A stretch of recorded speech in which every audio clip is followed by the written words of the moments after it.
Okay, we're recording. Goodness gracious, it took forever. All right, so we are talking about Soldiers Home today and barn burning as well. But I thought, I'll give you an update on grading. So, got through a lot of the stuff this weekend, but I'll be doing a few essays here and there throughout the week. Last night I was able to get 10 done. But it's probably going to be like that most of the week, or I'll get like 10 done, maybe a night. So I have 25 left. And then English 1302 papers. And then I'm going to go do the essays for 1301. Then I'll come back and do your discussion posts. I have noticed so far, I think I've been making comments on the, like I told you I might, with the clicking and the highlighting. Not a whole lot, but I keep forgetting to make a mention of it in the feedback paragraph. Usually it's little things like, I think a couple of times I used it to point out what a word really was. Like sometimes you use a word like on a daily basis, or like you've used it before but never actually seen it written down. And so I highlighted those. I'm trying to remember what the word was. I think it was useful because I think it affected a lot of people. Oh, like, you ever heard of the statute of limitations? Mm-hmm. Yeah, it's not a statue. It's like a person standing. It's a statute. Little known fact. People always call it a statute of limitations. Also, you don't have a this is not one of the ones, but you don't have a workout regime. You have a workout regimen. A regime is like Stalin is over. He's got this regime that everybody has to do what he said. A regimen is like a set of actions that are generally repeated through hard work. Yeah, like a routine. But generally involving, I think, strain, I believe. So, nobody goes on workout regimes. Nobody has statutes of limitations. Granted, every statute must be limited in some way. I might have highlighted too if you asked questions in your paper. I hate that. Just FYI. When people ask questions. I also highlighted ideas I found especially compelling. Like I was like, wow, this observation you have about humanity here is amazing. Just because you didn't get one doesn't mean I didn't feel it. Just I felt like that one I should highlight. Like one person I highlighted a whole paragraph. I was like, whoa. Any questions about anything so far? Nothing? I don't know if you can see the highlights on your phone. On your phone? Yeah, I don't know. Couldn't really tell. I think you can. I think if you see the viewer, does it say box? Yeah, if it says box, you'll see it. I didn't do it on very many papers. I'm saying like maybe so far I've done highlights on like 10 of like the 60 I've graded. Not a whole lot. And the ones I did were mostly just I highlighted a word or two. At the end, can we talk about the... What? At the end, can we talk about the CE? I forgot what it's The critical evaluation? Yeah, that. I'll be going over the critical evaluation in more detail next week. Okay. Because I'll literally go from having a little story, a tiny, tiny short story, to developing, like figuring out what I would want to write a critical evaluation over from that little short story, and then how I would approach planning and outlining a critical evaluation. I don't actually write the thing in front of you, but I do go step by step. The reason I always wait to do that is I kind of want you to freak-outishly explore ideas on your own before I come in and say, here's what I would do. Because I just don't want to be like prescriptive. It's the whole reason I have the discussion post too. I don't want to like prescribe to you how everything should be. Like I want you to explore first, then if exploration goes terrible and you end up terrified, then I come in and I help. Yeah. I don't just want to be like the guy who provides instructions all the time. I mean, I have enough instructions already. I have plenty of instructions. Sample paper. Too much. Overload. Other questions? I should mention you'll probably see me wear glasses for probably the next week, maybe the next 3 days, and I'll be fine over the weekend. But Pink eye. huh? Pink eye. No, my eyes have been. I switched out my contacts. I thought maybe my contacts are too old, so I took out my old ones and put in new ones.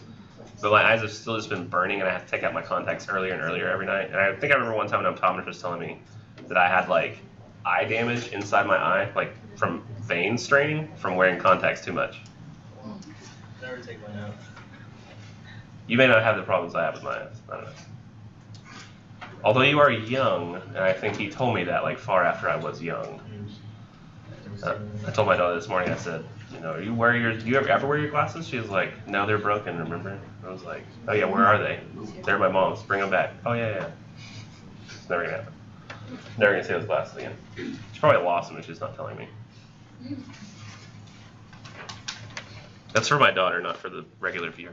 Is that a bath bomb you have in front of you? Oh, it's lip balm. Never mind. I thought it was a bath bomb. I was like, who brings a bath bomb that sets it on the table? Right after class, you can take one in the bathroom. You know, just stop up the sink and then just. Then let us talk about Soldiers Home. Let us talk about barn burning.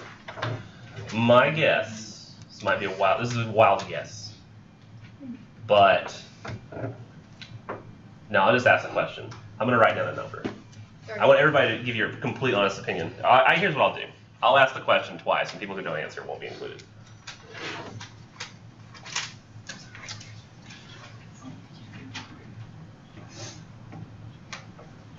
This is not a good pen. Okay, so who preferred Soldiers Home? I got to get a number here, so yeah, make sure you answer honestly. 1, 2, 3, 4, 5, 6, 7, 8, 9, 10, 11, 12, 13, 14, 15, 16, 17, 18.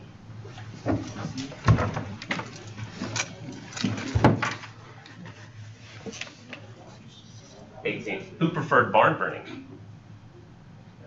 3, 4, 5, 6, 7, 8, 9. Crap. Wait, no, one more time. Do it again. 5, 6, 7, 8, 9, 10, 11. Made it worse. I was wrong. My guess was 75%, and this is looking closer to 66. It's not exact, but it's close, right? This would be 60%. What? I was gonna raise for Soldiers Home. You were going to raise for Soldiers Home and change your mind? Yeah, I was thinking about it. So you didn't vote out. So the actual percentage is what, 11 19 out of 12. What? No, it's the first time it actually, you can't change it. Because once we know what I was thinking, then it changes what we're thinking. I generally think about 75% of people prefer Soldiers Home, but looks like we had 66% of people prefer Soldiers Home here, which is much better. I actually think that barn burning is a slightly better story. What now? Yeah, I mean, Soldiers Home I think is definitely, in terms of stories, I think that Soldiers Home is easier to read, for sure. And it also has a lot more relevance, I think, to people's lives on the surface, because they can see it, you know, because it's a soldier, many people know soldiers. We're in the South, so we have a lot of, if not in the room, conservatives, people whose parents are conservatives, and you're currently conservatives as a result. There's a lot of value for the military there. That's right?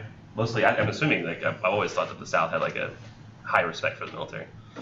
I don't know that the North has not a respect for the military. We have a very high respect for the military. A lot of our family is also part of the military. And see, that's what I think. A lot of people have, like, soldiers in their family somewhere, right? So as a result, I think Soldiers Home often is a little more resonant. Barn burning, though, I think a lot of the language will throw people off. It starts off with a court case in a grocery store, which is weird. And people just sort of get frustrated by Abner and how much he sucks. And we've already had enough frustrating characters, and people are like, ugh. And so it's a little refreshing, I guess, to see a kid just sit around and be sad about the fact that this isn't Not his fault. Yeah, the world is not the way it was for him. Let's talk about this. I'm not going to read the crap underneath because I don't want to. Hold on. Cause effect. Hold on. Solar zone. So setting. Oh, this is me talking about setting. So setting. I understand a lot of people understand setting pretty well, right? You get setting. That's one of the things people go, I think I know setting. Just like you think you know. What? Plot? Oh, really? Just the basics of plot. People also think they get symbolism. Everybody looks for symbols. I don't know what it is about symbols. People love symbols. Like, that's a symbol. It's something. He plays a clarinet. Like, what is that a symbol of? Honestly, I think him playing the clarinet in the story is a symbol of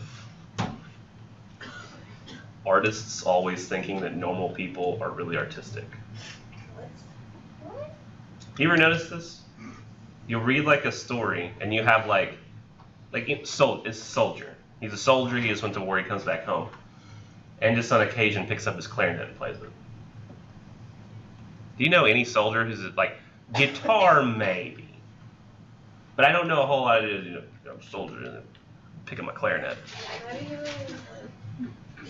when he was younger, he was in band and he played the clarinet and he liked it. Maybe. And so it's a hobby. But they didn't really, I don't think they had band to the degree that we have band these days. Here's what I think. I think that Hemingway is a suburban guy from Oak Park, Illinois, just outside of Chicago. I think actually one of the better neighborhoods outside of Chicago. And I think that he doesn't really know fully what a rural type environment is like. I think that him thinking that, just a soldier might sit around and play clarinet. That's just the one unrealistic to me. That's the only thing that's unrealistic about the story. But artists will do this all the time. You'll have like writers write that, the guy who's like, works at the grocery store, paints with like oil paints and does these like fantastic paintings, like on the side. Doesn't sell them. First of all, how's a guy who's working at a grocery store going to afford lots of oil paints? Rich white people writing stories, they just don't get what normal people go through. I think a lot. I know, it's weird. Setting is one of those things I just think that we get. So it's the context in which the action of the story occurs. So there's different properties of setting that I think people know pretty instinctively, which are what? Time. Another one? Place. Those are the ones we always get. And there's one more big one, which is so incredibly broad and basically covers all the rest. Like, I think that time and place are sort of like little nuggets that give us about 20% of the setting's effect. But there's one more thing that involves time and place, huh? Sort of. They affect this. We'll get to it. We'll get to it, huh? Oh, that's so close. Is it really? Yeah, it really is. Oh, I bet. Huh? What? Conflict. Oh, no, that's a different element. But I think you're on the right track. What'd you say? Is Like it what's- conflict? Huh? Is it conflict? Oh, no, it's not a literary element. It's another word. What is it? Climax. No, it's a literary word. Huh?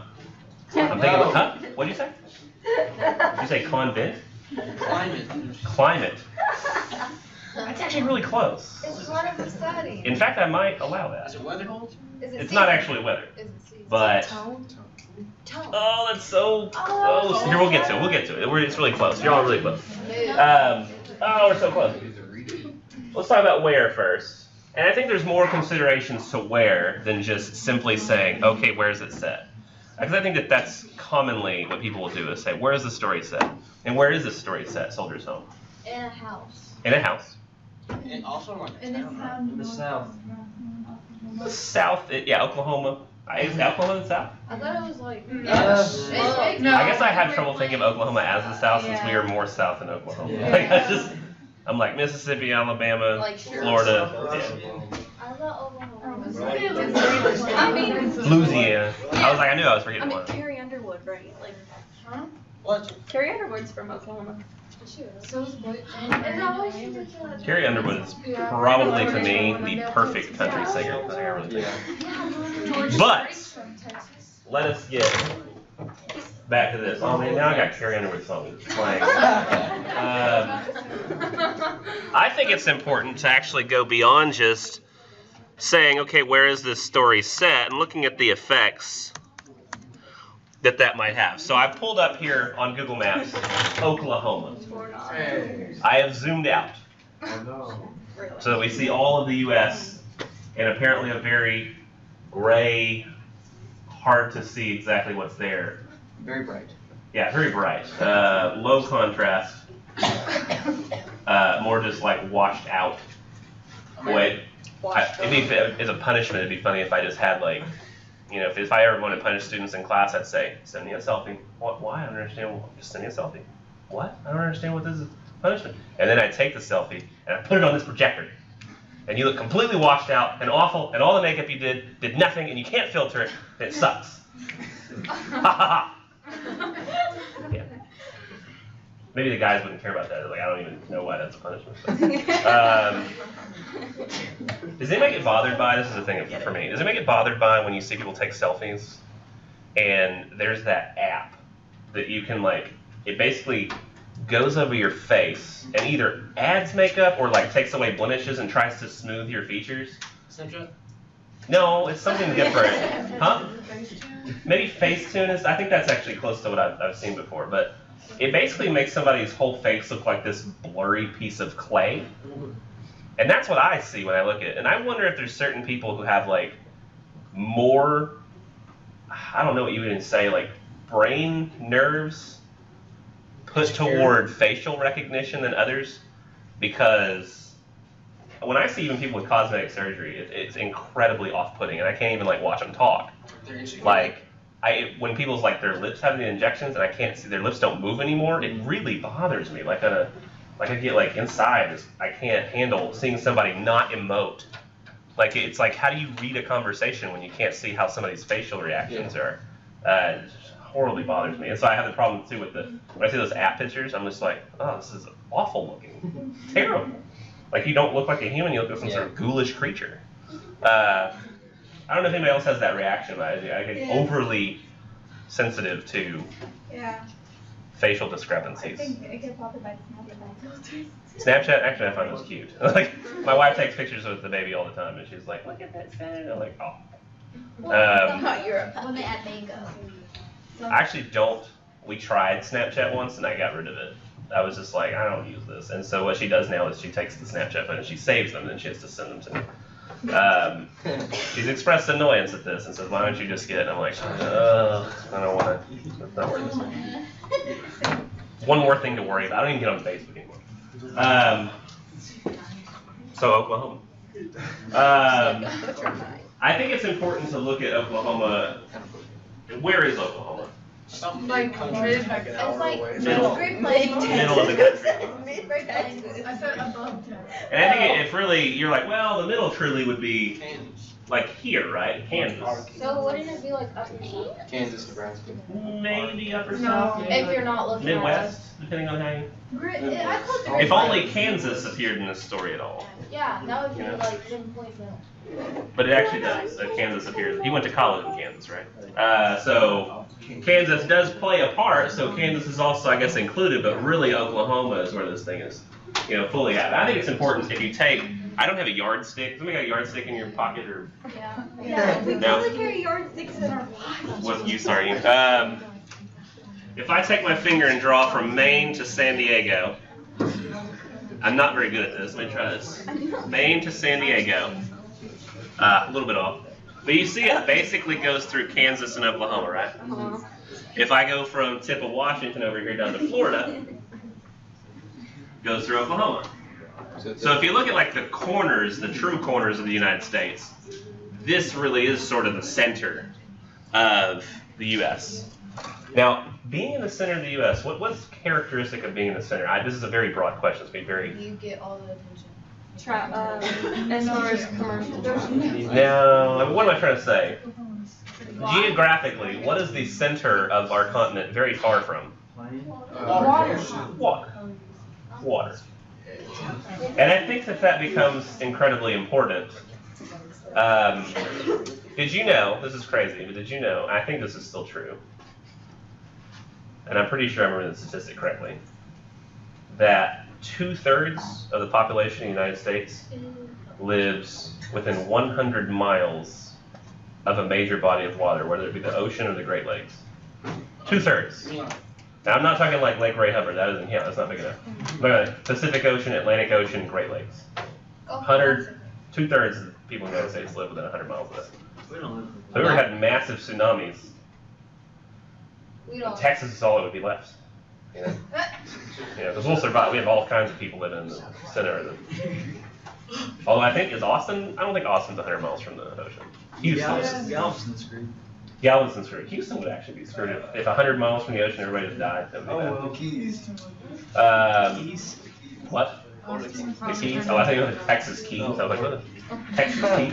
So I think that becomes really relevant later in our discussions of Soldier's Home. The fact that literally the oceans are over here and there, yet the people are here. And I think that becomes relevant. But if we just look at just think about, okay, we're in Oklahoma, and we don't think about stuff outside of that.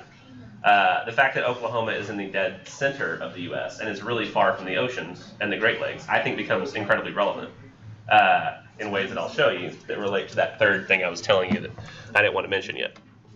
Additionally, we have what was mentioned first, time. So the time period is equally important to its location.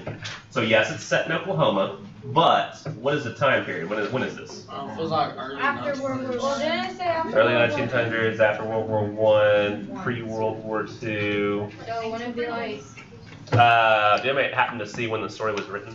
1975? Oh, I think it was 1921, but I might be wrong. Kind of want to look it up. It could be 25. Soldiers home, day boy, if I can get you. 1925. Who said 25? Go, Kelsey. Now, does anybody happen to know? I think actually he wrote this in 25, but does anybody know of a big event that happens in history in Oklahoma? Dust Bowl. Dust Bowl. Dust Bowl, yeah. Right. And when does that happen? 1930s. 30s, Early Like 33? I don't really know. I know it's later. I know it's shortly after this. Does anybody know why we had the Dust Bowl? Like what the result, how that came about? Farming too much.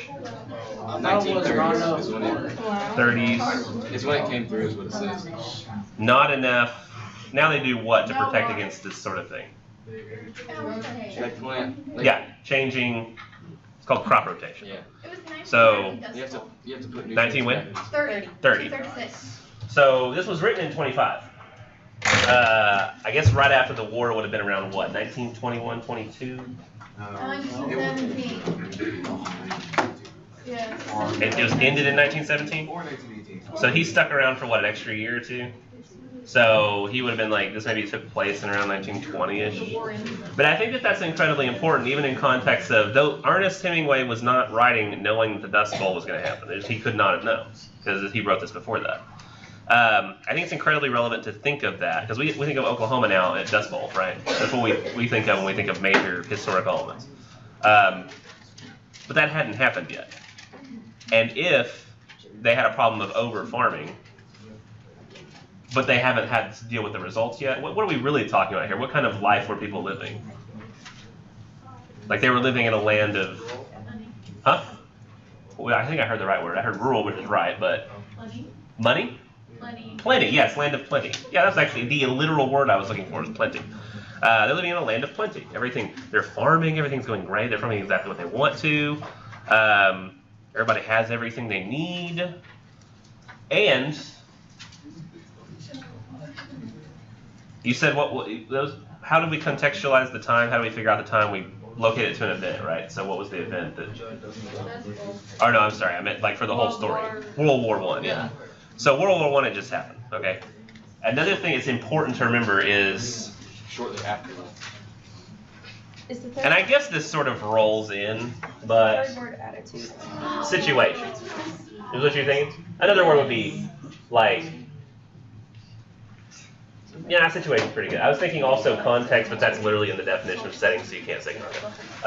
But time and place are definitely important. So we know when it happens, we know where it happens. But If it's I was already sort of getting to the situation, talking about the food, the land of plenty. So the story is set in American time just after World War I. Important to know as well, it's in the house of a soldier who has just returned, but later than the other soldiers. So that has an effect on the situation. Because literally, if he comes back home when everybody else does, completely different story.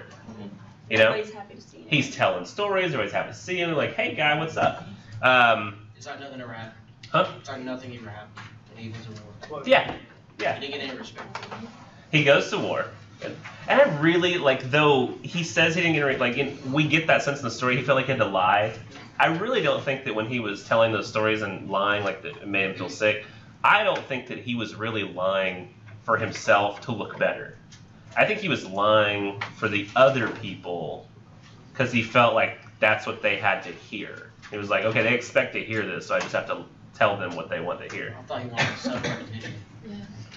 It sort of feel, I don't know, like the self-recognition thing, Well, he didn't maybe really- at first, and that's how he like felt about it, but I don't know, something about later in the story when his mom says like, you know, she's like, don't you love me? He's like, no. Like, I really do think that he did not mean that maliciously. He's not being rude. He literally just doesn't love her anymore. I found it like a form I of thought it was PTSD. just like in Oh, the yeah. I thought it was just like in the mood, you know? In a mood. Yeah. I didn't know I had one. I think this is how I always try to. Okay, the situation's really weird for this guy. So everybody comes back together. He doesn't go. He stays back to sort of help. I'm assuming if he's still there, then the only thing he's gonna be doing is the cleanup. So if he's doing the cleanup, everybody else is like, you know, boom, boom, boom, shot, shot, shot, laying in the trenches, hope I survive. I did. Let's go home. So that's gonna be traumatic in its own way. But he saw something afterwards, which is the effects of war, like what happens to people in a place of war. And I really think it probably, all the words that we're talking about, like places that he was at sounded French. So he's probably in a place with, you know, the French probably can't understand a word of what they're saying, but just seeing, so all you can read is the people's emotions. You know, what's on their face, like what are they experiencing? In their voice and their. Huh? Yeah, in their voice and their tone, you can tell things that are happening, but maybe you can't understand the words. So he's just seeing these people experience like terrible grief and like woe all the time as he tries to. I mean, what do you can't really pick up the pieces. I mean, people's entire houses are blown up, cities are blown up. I mean, it's just you're like helping sort of, I guess, try to locate pieces of people and figure out who they belong to, or you know, try to make the cities at least somewhat workable again. Maybe get wells to work so they can have water running, you know, not running water, but you know, water again. So he's the one sticking behind, seeing the real mess left behind as a result of this. You know, everybody else was Philadelphia after the Super Bowl. You know, flipping over cars and burning things down, and he's the people who come up afterwards and clean up. And they're like, "Holy hell, what have we done?"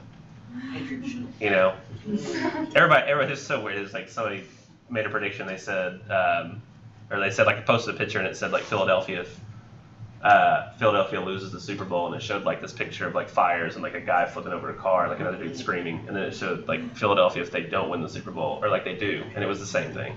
Like it didn't matter what they had like people It was just ready gonna to, happen. yeah, they were just gonna go crazy.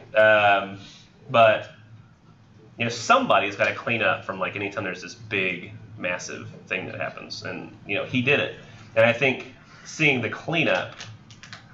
Seeing the sort of like the behind the scenes. It's different when you're in the heat of it and things are happening, but after everything's calm, I think that would be a lot different.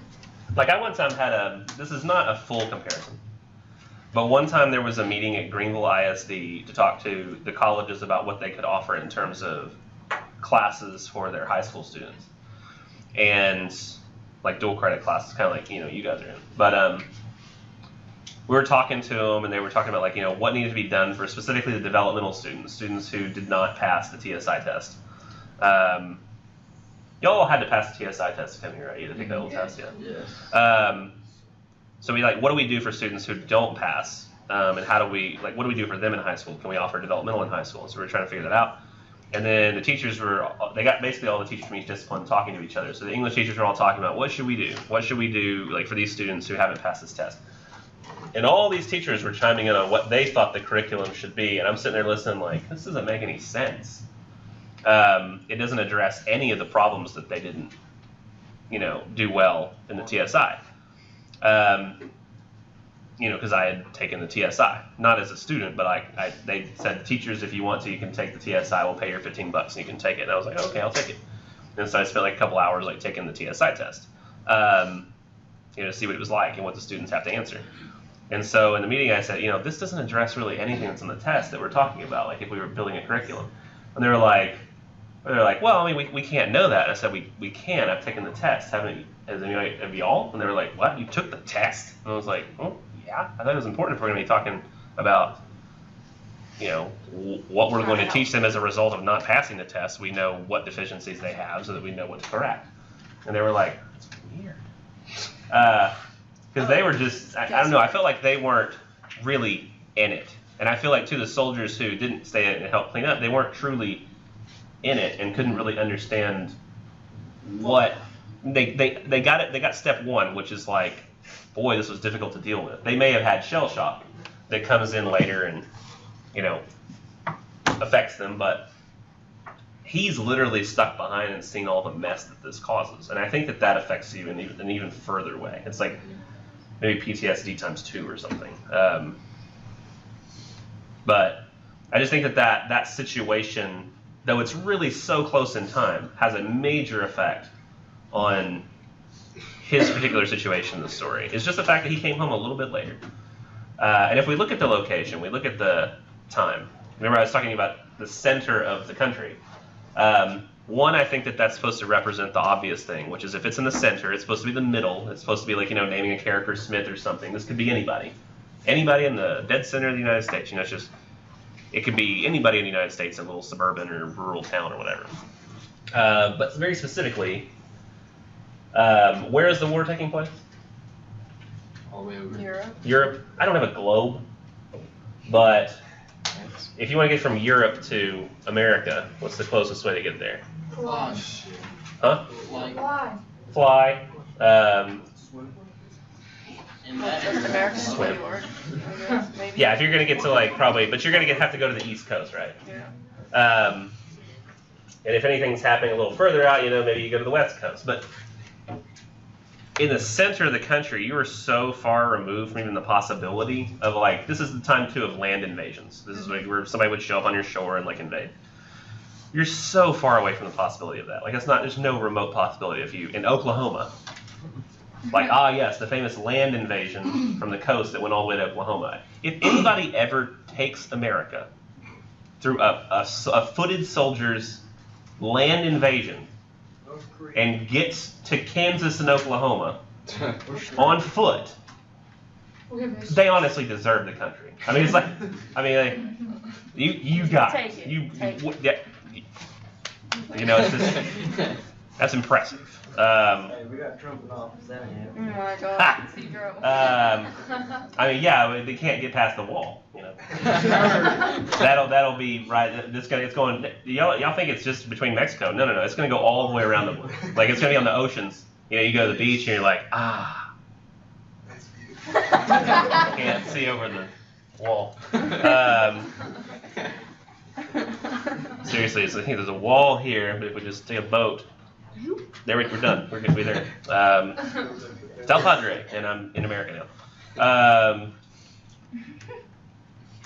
How did they figure out how to get past our beaches? Think, Trump, think. What do we do? Sea mines. We need sea mines. Anybody? We need a seawall that goes. It's out there, but it's there. It goes all the way down. We're gonna train seagulls. We'll get Train the seagulls. Suicide eagles. We'll get Atlantis to pay for it. Trump, Atlantis is not. It's not a real place. We'll get Poseidon to pay for it. He's not. It's not real. It's not a real guy. I'll have to cut all this out. You were gonna say he hates Trump. He hates Republicans. That's not true. You can hate Trump and not hate Republicans. Yeah, they can just go to Mexico and go build a tunnel and then There are tunnels. Yeah. Nobody would build a tunnel under a wall. That's not something people would do. So you can't get. It's people try to only go over walls. Nobody tries to go under. I actually saw there was a news story about they discovered by accident a like $2 million constructed tunnel that went like from a mile on this side of the wall to like 2 miles on that side of the wall. And like they said, the only way this could have been built was if somebody literally took civil engineers and architectural engineers and built this thing. So they paid them like probably a pretty good chunk of change. The sad thing is they said it looked like it had been built within the last 6 months based on the stuff in this. So they didn't get a whole lot of use out of it before that. It was weird. There's like some guy like went to like a warehouse and looked shady. And they went to the warehouse, and when they moved this piece of machinery aside, there was a big hole. They're like, where does this go? Oh, America. It was really weird. I mean, technically you're in America when you're in Mexico, just not in the United States of America. Crazy. To Central America. So you're really far from the ocean when you're in Oklahoma. You are. And that means you're also far from the war. I think that people who are in the center of a landmass in the United States, and think about it too. If you want to know what's happening in the world, if you want to know what Kim Jong-un is up to right now, what do you do? Look on the news. Look on the news. Pick up your phone. Go say You go to the Winter Olympics. If you want to know, we'll go to the Winter Olympics. That's a little far of a stretch. You're like, what's happening over there? I just go there. I'll just go. Yeah. It's like when you decide, like, I'm not gonna text. I'll just go to their house and just talk to them. We have it so easy when it comes to finding out what's happening on the other side of the world, like compared to them. We do. Unrestricted. How would they have tried to figure out, like, what's going on the other side of the world right now in the war? Huh? Write letters. Yeah, letters they might receive from somebody. You have to have somebody over there who wants to write you a letter. I mean, they did still have some forms of journalism, and what would those be? Newspapers. Yeah, some newspapers probably come out. But it takes some time, to get this news story over from there, because they probably got to have contacts. And how would they contact people? How would even the journalists contact people over there? Probably by Can they speak English? letter. Okay, letters are very long. Maybe Morse code. Maybe they got. Yeah. I think at this point they had the undersea telegraph cable, didn't they? So they could actually get news across. I think so. I think Email each other. maybe they're having to fly back and forth. Got a man in the field, comes back, makes a report, he goes back. I don't know all the particulars. I just know it was harder than it is now. Way harder to find out what was going on. And if it was so hard, and if things are so nice where you are, you're living in a land of plenty here in Oklahoma, why even worry? So I think that's what bothers him. It's like he goes to war, right? And his situation, he sees everything that's going on, these situations, these other people. People are starving, they can't find their kids, their parents. Everybody's just sort of lost and broken. And he comes back home and it's like nothing's happened. It's like nobody even registered as there's a war going on. That would be weird. And they Yeah. didn't acknowledge him. Like he was saying throughout, he was like, since he got back later, he's already passed his celebration and all that, so he had to lie about his story.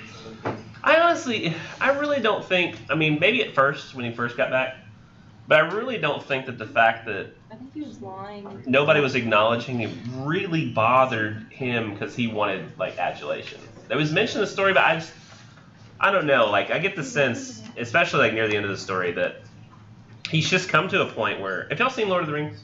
Yes, yeah, boy. Have y'all seen the extended editions? Yes.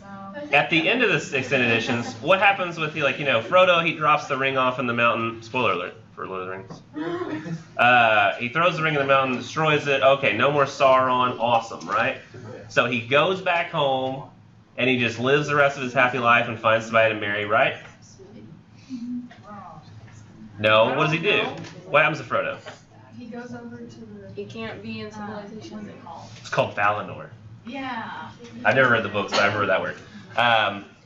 Because essentially, he tries to just live a normal life after having gone through this essentially traumatic event. It's like he has this, literally, the thing was like sucking at his soul every time he wore it.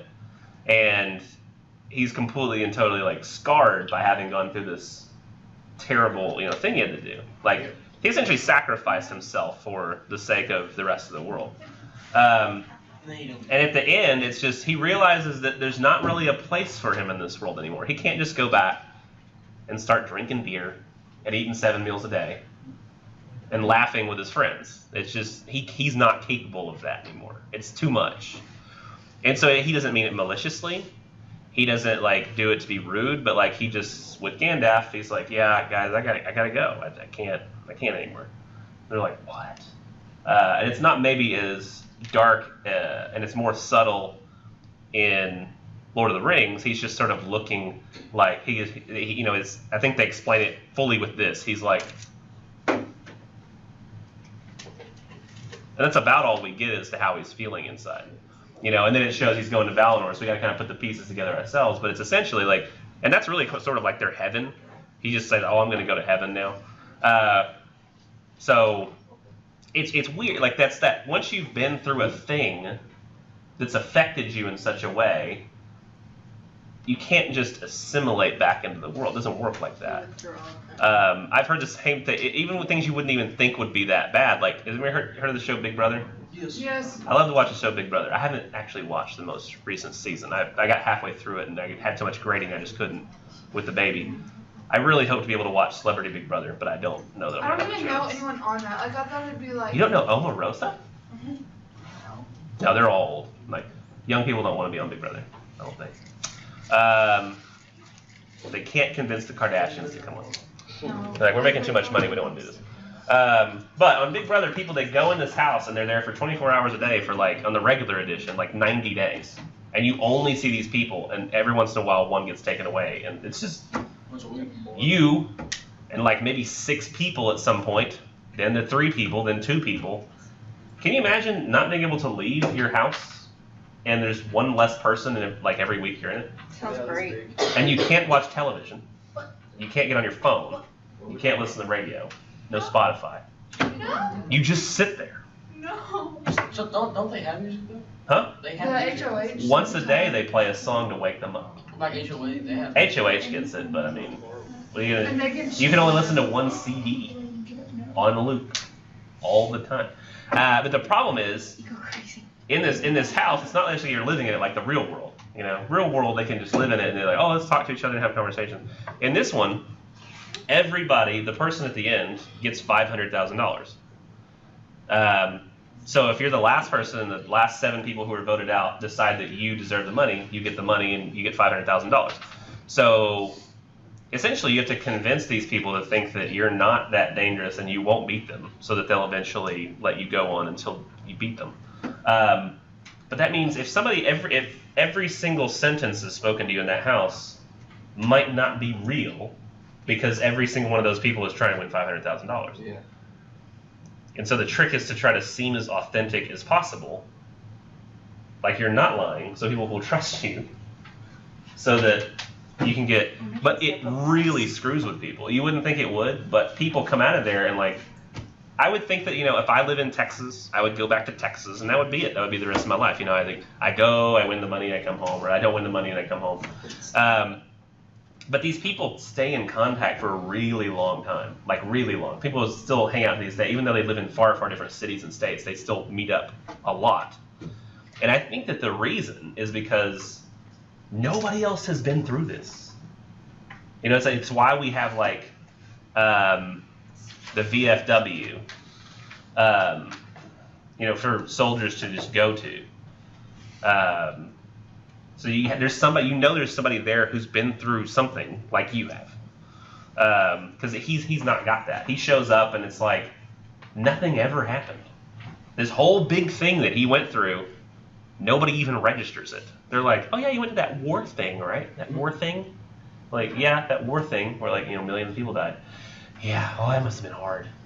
So what you gonna do now? I don't know. I'm still processing what the world means in context of all of that death. Yeah, you should probably do a job. You know, mom is almost like, she's like, you know, we'll let you borrow the car. I don't care.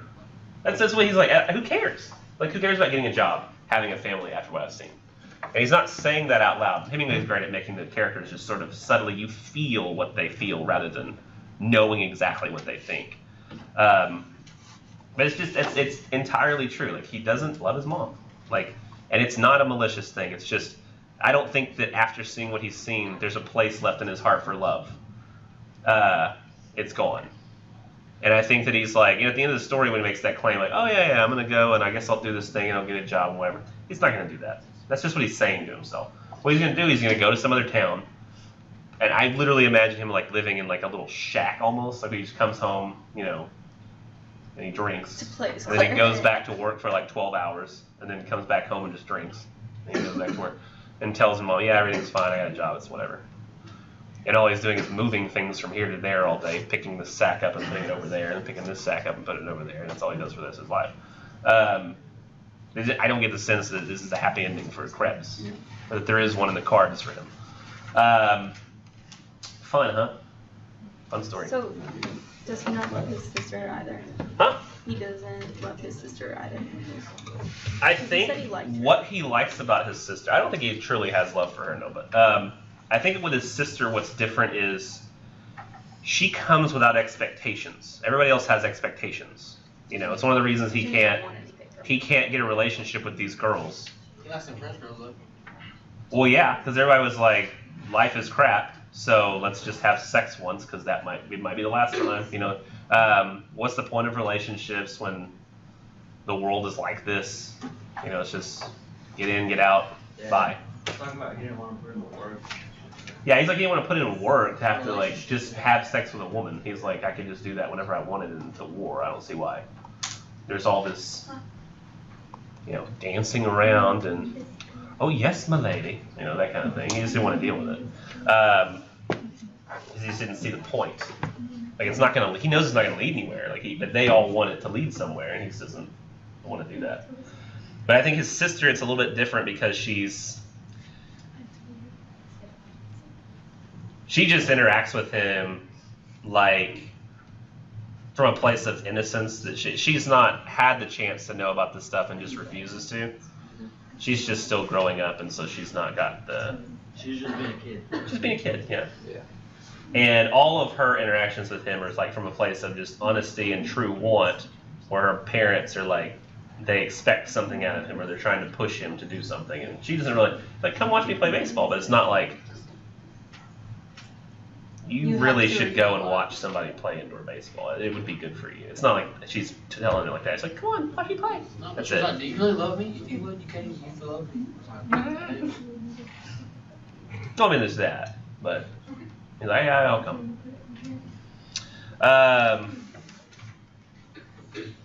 Yeah, conflict. Let's do barn burning. So let's go back to the basics for barn burning as well. Where is barn burning set? First, it's the grocery store. In a grocery store, Grocery which is relevant. Then they move. Then they move again. Yeah. They move it to multiple- What state are they in? Is it? I forgot. I don't even know that the story necessarily says this, but I know it. It's Mississippi. Mississippi. All of Faulkner's stories take place in Yoknapatawpha County, Mississippi. A fake county. It's not a real county. And according to Faulkner, it's a Chickasaw Indian word meaning water runs slow through flat land. So he made that the name of his fake county. So Mississippi. What is time period? Well, it said 30 years after the Civil War, so about It's about the same time as that. No, never mind. That's not 1890s, 80s. Interestingly, I always thought it was 1890s, but some of my students corrected me. In fact, I think it was the student who wrote the Rose for Emily critical evaluation was the one who corrected me on this. But I always got the impression of like late 1890s as well. But I think technically, like the Civil War ended, according to her, like in 1872. Like that was when the actual true end of it was. I might be wrong about that, but somehow we pinned it down to about 1902 was the year of the Late story. 1890s to 1900s. Yeah, and I mean, even reading it, I got the sense that it was late 1890s. So I mean, 1902 is not that far off. In fact, I don't think it's that bad saying it's 1890s. Well, it makes sense because they did talk about, well, it had to be before the cars because he talks in the story about his ancestors be pushing the cars, like, Yeah. push the animals. Yeah, it's definitely everybody's got cars and is able to move around that way. Especially considering that he has probably difficulty getting from place to place every time he's going to move. No formal roads. But we're definitely set in what seems to be more of a rural type location, right? It's not like big city. Yeah. What are more considerations? That grocery store becomes incredibly relevant when talking about Abner here in a minute. Barns. Huh? The barns. The barns that he burns. I mean, not really in them so much as we see them. But there's also nice plantation houses and poor worker homes. Yeah, you can tell that he's like a sharecropper. Yeah, sharecropper. We talked about time. But speaking of sharecropper, I was going to ask, well, why is Abner really angry? He can't get out of the system. No one really could. I don't know. I didn't read the story, but I would be mad. I'll just go ahead and throw out some. Garrett already said it was, he's a sharecropper. And does anybody know like what that entails? Like what that Yeah. life would be like? You're always in debt Yeah, to the. you're always in debt. to the Now he's also angry because he's a racist. I mean, that's just, let's be real. Like he's a racist as well. He was a veteran soldier. So. He was Well, he was a runaway basically. Who? he at least say he's from the South, Yeah. and he's not rich. He was in a, Generally speaking, poor, uneducated Southern people are probably going to be more likely to be racist, I would guess, because they don't get the education that shows you that everybody's equal and you learn all about that stuff. It's just going to be talk about what they're doing to us. It's all everybody else's fault. Yeah, in fact, that's literally what was being talked about. And that was where I was going next. We are just kind of hitting all the points that I was going to make right before I'm making them. I think it's very similar today, the way people talk about, immigrants taking our jobs. Which I saw some really funny meme the other day. It said, like, immigrants simultaneously taking all of our jobs and too lazy to work. Which that was really funny. There's that whole, like, we're going to use up all of our Medicare, and they're going to Medicaid and food stamps. We're giving free stuff, but then they're taking all of our jobs. It's interesting. They really want to work, but they're not. But they're still taking our jobs, but they're not really working for them. I get confused. But this is actually a big deal at the time. Because, I think when people say, immigrants are taking jobs, what they're really talking about is like, cash under the table, people coming here and working for less, that kind of thing. It's a consideration people don't often think of, like at the end of we know the civil rights era had to happen, right? So we had the civil rights era just, in the last 50 years, where, equality for African Americans and no segregation, that kind of thing. But I think that there's sort of a blind spot for a lot of people. Like at the end of the Civil War, what happens? What does the Civil War decide is going to happen? black slave. African Americans are free. They're free. Then what? They still keep working. Then They kept segregation working happens. just little money. Yeah.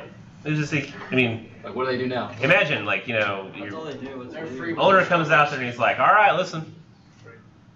The Civil War happened. South lost. What has been decided is that you are free. I'm free? You're free. And I don't know what that means. Like some people probably like, I'm gonna go to New York and I'm gonna live there and I'm gonna pursue my dreams. But probably most people are like, I'm free? Well, hell, what now? What do I do? Well, if you Want to work? want to work, I'll pay you, and food and shelter.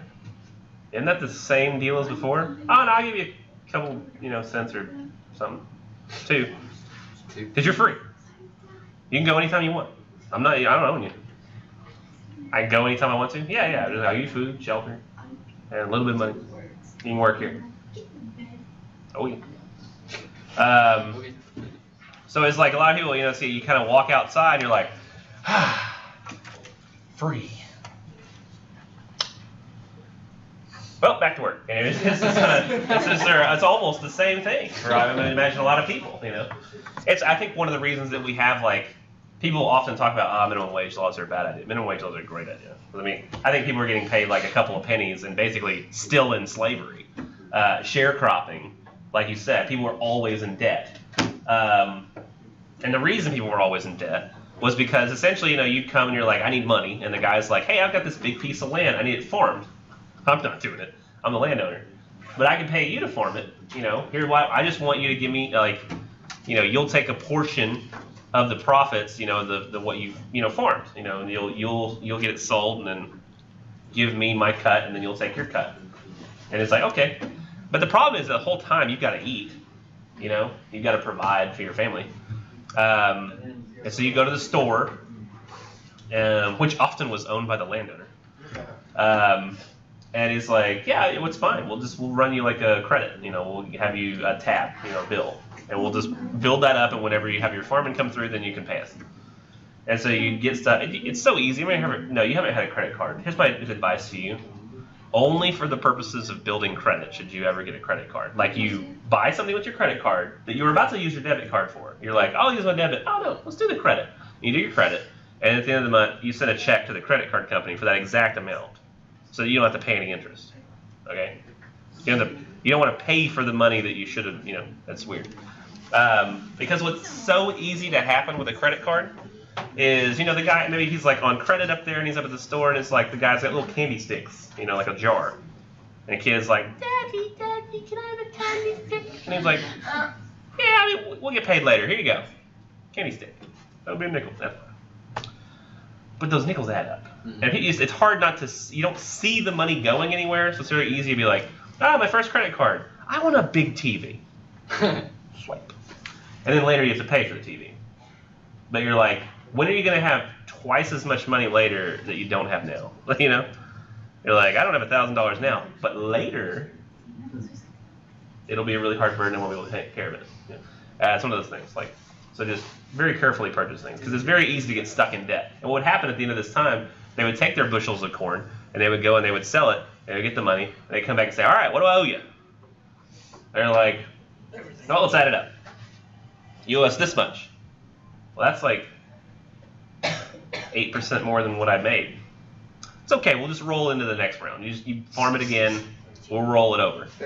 So it's like instead of like making money, you're able to eat, but instead of making money, you essentially go further into debt from your job. So you go from 8% to 16%. Yeah, and just eventually they own you. It's like payday loans. You ever heard of those? Never get one. On a payday loan, it's like I think you pay something like 10% interest on that month. So like you get your payday check early, like your $2,000 check. When you pay them back, you pay them like $2,200. But you need the next pay. When are you going to have $200 extra next month that you don't have now? So it ends up just becoming an internal thing where you're paying $200 every month to have your money early. And it's a nightmare. I was reading something that still happened today. It's like there's trucking companies that had this like thing where you can start driving a truck, but what you do is you actually help pay the lease on your truck, or like and it's a pay to own, and after like 5 or 10 years, you own your truck, and then you can just Owner operate, yeah. And the problem is some of these companies are operating it really weird, so where essentially every single month you're having to work like double your hours that you're supposed to be working legally, just so you can pay off the car that you're starting to own. Or the truck that you're starting to own. And some companies that are abusing it to the point where like the people are literally causing those like big wrecks where people are like driving 20 hours straight when they're not supposed to, because they're driving not just for their company but for another one so they can make enough money to pay off the truck that they're supposed to be trying to own. And it's almost a form of indentured servitude. It's almost like going back to the slavery in a way. So for when you have people like you have a share in this company, you pay for it, and then we'll. I've always thought it's unfair when like a company, you work for a company, they make you buy the shirt. Mm-hmm. Even that's unfair. Like you want to work at Sonic, yeah, you take $15 for your shirt. Just give me a damn shirt. You're a corporation, can't afford a shirt. It's ridiculous. It's like, well, we sell millions of hot dogs every day, but we can't really afford to give you a shirt. 2 hours you're paid. $15, right? Mm-hmm. Discount.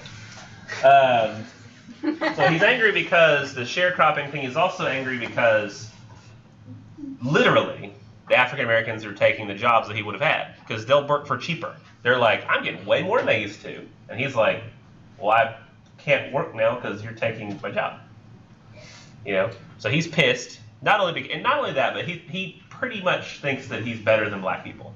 He does. He's like, I'm better. Because there used to be that very easy thing to think. I'm not excusing this. This is bad for him to think this way. But it used to be like, yes, the rich people are up here and I hate them. But there's like us, poor whites. But then there are the enslaved blacks. At least we're better than the enslaved blacks. We've got it better than them. We are better than they are. And then they're freed. And it's like, screw America. This is stupid. I'm better than those people, and yet they're taking my job. This is stupid. And so this racism intensifies. And it constantly talks about the Civil War in here, you know, like, oh, he was this war hero. Daddy was a war hero. You know, as he says at the end of the story, it says, he's like, oh, he was a war hero, and he thinks his dad got shot. Oh, we hear gunshots. We don't really see that he's shot. He just knows that he thinks that he's gotten his dad killed. So we really understand it's really Sardou's story. It's not Abner's story. But in that moment, it tells us right afterwards, it says, well, Sardi didn't really understand that his dad went to the war more in the old fine European sense of the term going to war, which is he literally just went there. Yeah. Like, there was the North and there was the South, and then there was him, and he was essentially like, you know, like in a video game you do looting, you know, dead bodies, you loot them. That's all he did. He looted. Huh? Yeah. He would just, like, everybody's dead on a field, and he goes and finds their stuff. A little box. Did you play that game? That's what he did. What? Did you play that game? What, Rules of Survival? Yeah. Oh, I didn't know it was a game title. I thought you were just saying it's Rules of Survival. I don't know. Same thing. No, I played Battleground. That's all I played. He Um, just took things from dead people. yeah. And I'm pretty sure Stole that horses. he stole horses and he was selling them. And I'm pretty sure that his injury that he got from stealing a horse was a guy he thought was dead, tried to take his horse, dude wasn't dead, shot him. Yeah. So his war injury is like, oh, that war injury. It wasn't an injury from being a soldier, it was from stealing a horse from a guy that he wasn't even on either side of it. Like, he would be like, I'll take this gun from this red soldier and this gun from this blue soldier, you know. It was just, that's how it was. And so really what we find out and why Abner's really angry, yes, we're given the situation, the whole story, but we find out, oh, the dude's just a racist. And he's kind of an a-hole. He's angry that he's not as important as he thought he was. He is angry he's not as important as he thought he was, but we find out that really it's not as a result of PTSD, like with Krebs. Yeah. He just sucks, and always has. And there are people like that who just suck. Just name the person. Abner sucks. There's nothing that really drove him to it. He just Basically, is inherently bad. Basically, it is all his fault.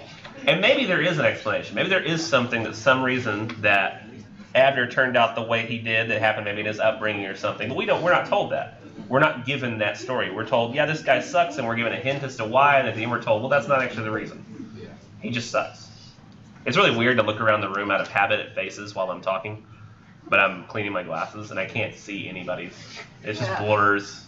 It was really weird. I was like, and I couldn't see anything that was happening. They might have been looking at their phone wrong. Let's see, what is I think I covered everything that needed to be covered, actually.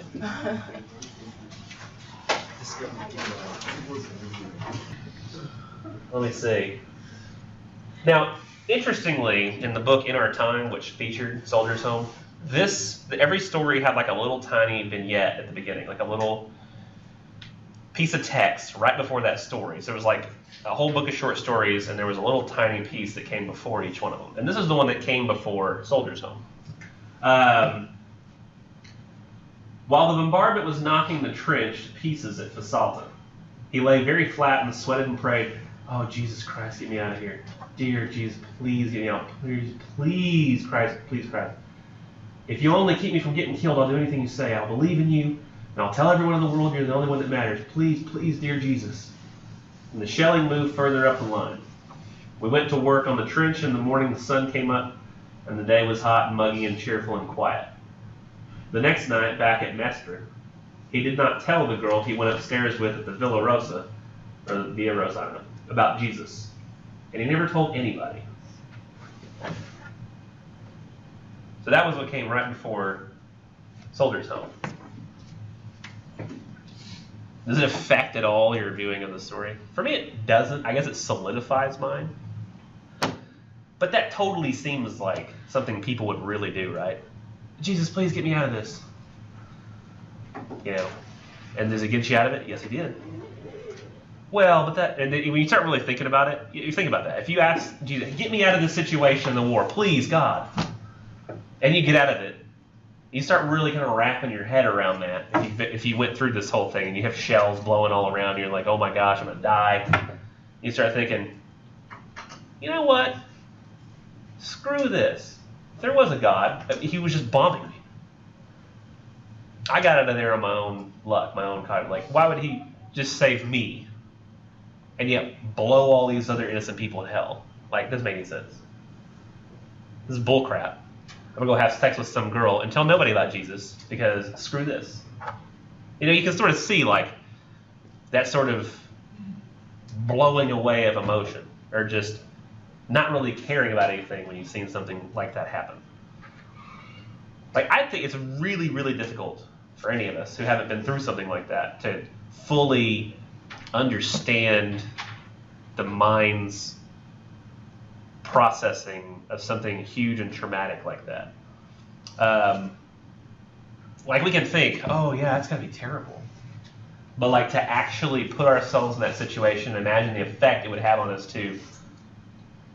Like, have y'all seen like some of the taking a different kind of trauma? Have y'all seen recently, like, you know, of course all the stuff about the Me Too movement and Hashtag Me Too. yeah, hashtag Me Too. Did I talk about the genius of that language too? Choosing Me Too. Did I talk about that one day?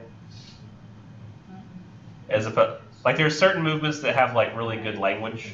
Me Too, perfect. Because there's nothing that the other side can say against it.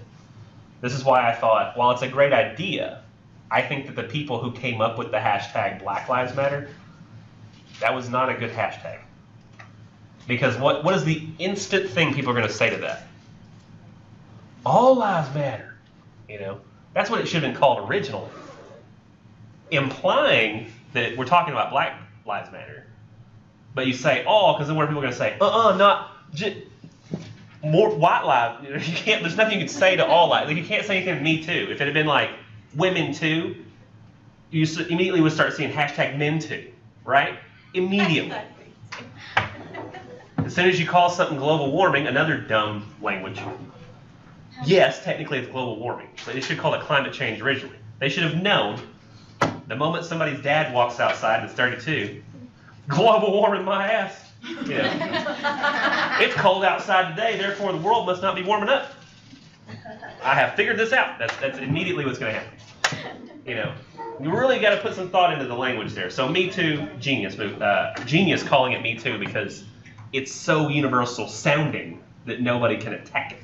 You know, can't if you change Me Too and somebody puts an N in there and says Men Too. What a jerk! You're a jerk. You know, it's like you can't just appropriate something that already sounds universal.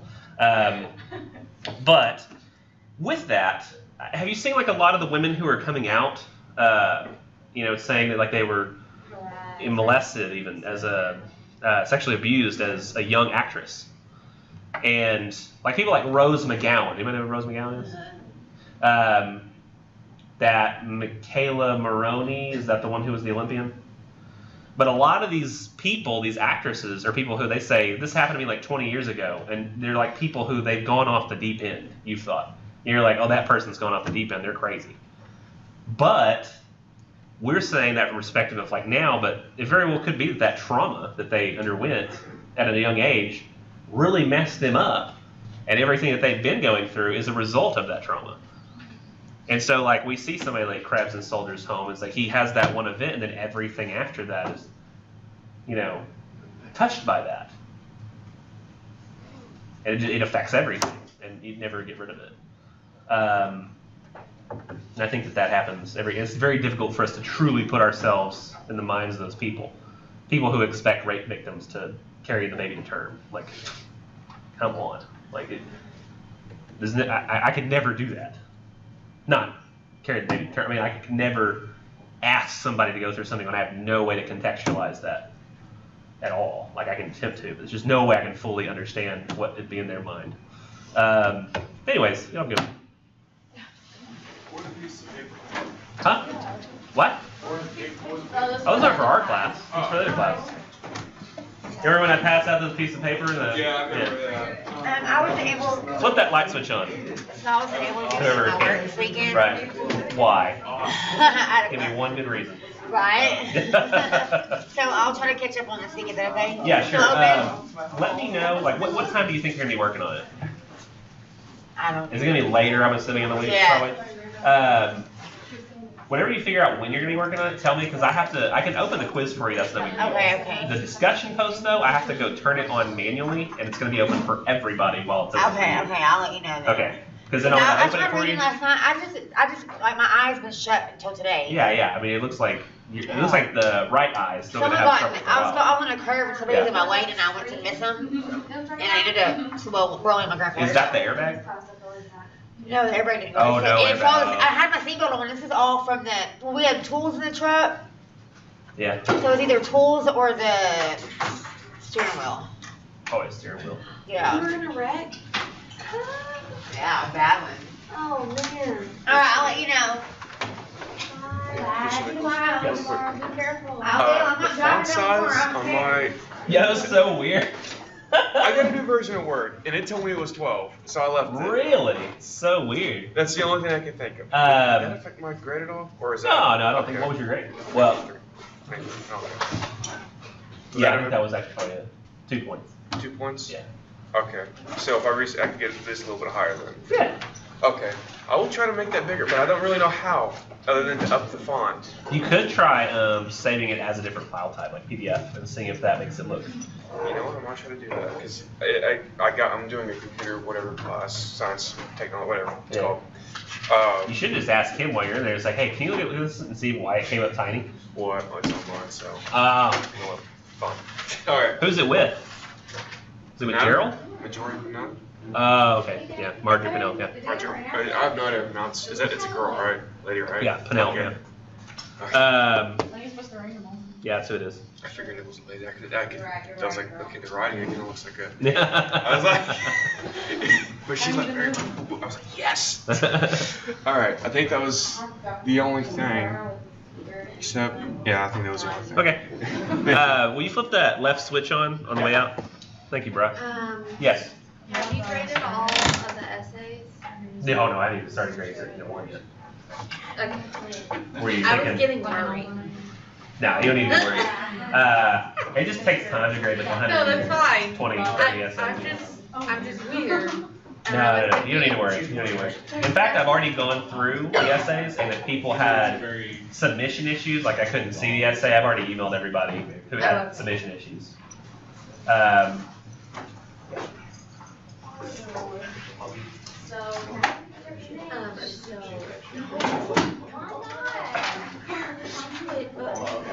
It's not a big difference. I'm kidding. I was kidding. You should make her sit in one row and you sit down. Y'all ever sit there? Why do you want to sit there? Just what? The one who usually sits there? I have no idea. Yes. Like cigarettes? I have a bad sense of smell. I can't smell much of anything. Well, I Me do too. too. I don't really smell it. That's The what only thing I can smell is when you walk into a room and there's somebody in there who they don't shower Yeah. and like it's been like a week since they've taken a bath. Like I can smell that really well. Yeah. Like I don't know why, but that's one smell that just hits me. I can smell smoking because I used to smoke, and when I quit smoking, it was like all of a sudden my nose is like, anytime I smell cigarettes, any kind of smoking, my nose is like, where is it? It's like in parking lots and stuff. If I get out of my car and I start walking in, and I can smell like from across the parking lot smoke. I don't know why. I do it. Before I smoked, I wasn't like that.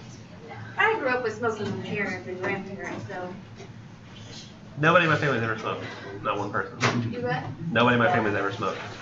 My wife's mother smokes. My wife's father dips. My wife's uncles smoke.